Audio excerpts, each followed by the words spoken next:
आसतु आज बनैबा रजर पोड़पिठा एमती पोड़पिठा बनैबे ना जोटा कि पूरा केक ना पोड़पिठा बिल्कुल जापर एकदम झुरझुरिया हम पूरा दाना दाना अलग अलग एमती कि केक भाया आत टेस्टी लगे यही प्रोसेस रे बनातु आपणकर रज पोड़पिठा सबुठ बेस्ट पोड़पिठा ही बाहर आ खाइबा को बहुत मजेदार बनैबा प्रोसेस भी सेतिकी सहज आउ बहुत कम समय आपण मैंने बनई पारे जमीती कि आगु घंटे घंटे लगी पिठा बनाऊे सेमती बिल्कुल लगे तो चलते फ्रेंड्स डेरी नक स्टार्ट करवा तो से फ्रेंड्स ये गोटे कटोरा मु चाउल नहीं जाइए जोटा ग्राम हिसाब से आपंकर 350 ग्राम रु 400 ग्राम जमी हम तो एमती आपण मैंने ग्राम हिसाब से न जाकि कटर हिसाब करूँ जो कटर ने ना से सब मेजरमेंट नहीं जाए एवं गोटे कटर जो चाउल को मुझे 2-3 घंटा आगुरी भिजई देती एवं देखो पूरा मोर चाउल भल भाव में भिजी जाइए आकु भल भाव में आम आउ थे धोई कर एमती पानी को ड्रेन आउट करदे एवं पानी को मुझे अलग कर सारापर ताकू या सहित मिसापी ये मुझे जाइए गोटे कटोरी कोरा नड़िया आ गोटे कटोरी नहीं खंड नड़िया आ गोटे कटोरी नहीं जाइए गुड़ जी नहीं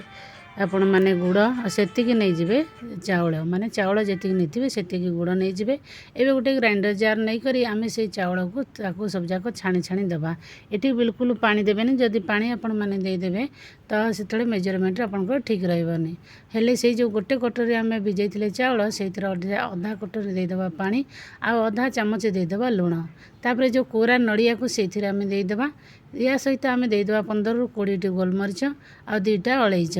एमती सब जाक मिक्स करापर आम भल भाव में चिकन कर बाटी नहीं आसवा तो ये देखो फ्रेंड्स आमर केते सुंदर चिकन हो जाए बेसी खदड़ कर बाटबेनि एवं देखो एवं जीवा आम नेक्स्ट प्रोसेस को एवं सब जो बैटरटा आम कले ना ताको एमती बाउल को सब ढालीदे आउ जो अवशिष्ट अधा गिना पानी थिला से पानी को आम एमती ग्राइंडर जार देकर धोईकरी से बाउल रे ढालीदे एबे आमर गोटे कप्रे गोटे कप हो गला बर्तमान आम कढ़ई बसईदेवा कढ़ई ये मुझे चा कप्रे गोटे कप पानी तो पानी देलापर ये जो गुड़टा आम नहीं ना से गुड़ को ये आम मेल्ट करदे एमती बाली माटी ये सब किसी थाए गोड़ी फोड़ी भी छोट छोट थाईपे से एमती मेल्ट कलापर एमती गोटे जाली देकर आम से गुड़ पानी को एमती छाणीदे धीरे से छाणी देला तापर देखिए से जो चोपा बाली फाली ये सब थी साइड हो आम कौन करवा ताकू एमती भल भाव में मिक्स करदे गुड़ आउ चाउलर बटा जो एमती भल भाव में मिक्स कलापर एबे आम दानादार करने से कौन करवा घी 2 ରୁ 3 ଚାମଚ ये आप देदेवे तो घी एमती देले जो चाउलर दाना गुड़िक सब अलग अलग हम आ सहित पूरा झुरझुरिया हम जमती केक परी तो ये फ्रेंड्स से घी देलापर आउ टे भल भाव में 1 ରୁ 1.5 मिनिट आम भल भाव में घाटी नवा एबे देखो घाटिला आम पुणी बसईदे कढ़ई आरे 1 ଚାମଚ एमती घी देदेबा जोटा कि देसी घी देवे तो भल स्मेल आसो जो खंड नड़ियाटा नहीं ना कटिंग करी ताकू एमती आम फ्राए करनवा नड़ियाटा कंचा थी टी अधिका समय भाजिया पड़े से प्रथम पकई नवा तापर साइड्रे आम काजू किसमिश जहाँ आपणकर ड्राई फ्रुट्स एमती नट्स दबार थी आपण मैंने देपारे एवं देखो एमती साइड्रे साइड करी फ्राए करदे एवं सब जाक मिक्स कलापर आम कढ़ई सब अलग करनवा तो देखो एमती प्रथम नड़िया भाजीदे ना सब गुड़िक भल भाव में मिक्स होकर एवं भाजिला सब बढ़िया कलर आसीगला एवं आम सब जाक बाहर कर देदेबा जदि आप चाहिए डेकोरेट पे रखिपारती कि न रखिपारती एमती जी आपंकर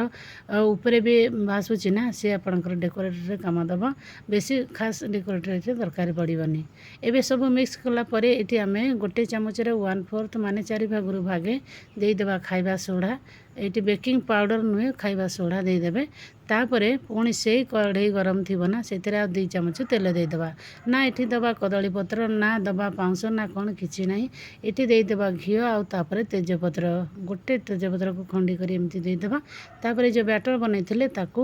ढाली देकर सांगे सांगे आम ढाकुणी बंद करदे 1 मिनिट फुल फ्लेम रखु तापर सिम आंच कर एमती 7 ରୁ 8 मिनिट छाड़ी दिंतु एबे देखु कलर चेंज हो गला आपंकर एमती तो मो ग्लास वाला बसई ना ना आपण मैंने मझिरे चेक करें जदि आपणकर आउ टे कड़ा पूरा पोड़ भाया दरकार हुए हेले आपण मैंने तावा देकर आउ एमती